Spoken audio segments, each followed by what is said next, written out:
ভয় পেন না। আপনার মূলত দুইটা প্রবলেম, একটা হলো যে ইচ্ছা শক্তি আগ্রহ কমে গেছে ওয়াইফের প্রতি নাকি, আর একটা টাইমিং কম। আর এখন সমস্যা হচ্ছে 3 বছর হয়েছে বিয়ে করছেন, বিদেশে ছিলেন, 1 মাস হয়েছে আসছেন, বাচ্চা কাচ্চা হচ্ছে না।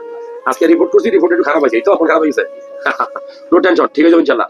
শুনেন, শুক্রাণু কেন কমে জানেন? কেন কমে শুক্রাণু? ধরেন আপনি তো আলোচনা করেন নাই, আপনি দেখবেন আপনি কি দাঁড়িয়ে থাকলে কিন্তু অনেক কিছু ব্যথা করেছেন কিনা, একটু বড় হয় কিনা। যাই হোক, আপনি একটা আলোচনা দিচ্ছি আপনাকে, ওটা করে দেখাবেন। অনেক সময় অন্ডকোষে ভেরিকোসিল রোগ হলে এই আপনার শুক্রাণুর কোয়ালিটি খারাপ হতে পারে। ভেরিকোসিলটা কি, ধরেন দাঁড়ায় কাজ করতেছে, অন্ডকোষটা বড় হয়েছে, আপনি নিজে হাতে দেখবেন কেঁচু বা রশি বা দড়ির মতো লাগবে, আবার শুয়ে পড়লে নর্মাল হয়ে যায়, রক্তটা ফেরত চলে আসে। আর যা দাঁড়ায় কাজ করতে ফেরত আসতে পারে না। এরকম কন্ডিশনে কিন্তু শুক্রাণুর কোয়ালিটি খারাপ হয়। অনেক টিবি রোগ হলে, মামস রোগ হলে হতে পারে। অনেক সময় মুরব্বী, আমি কোথায় থাকেন?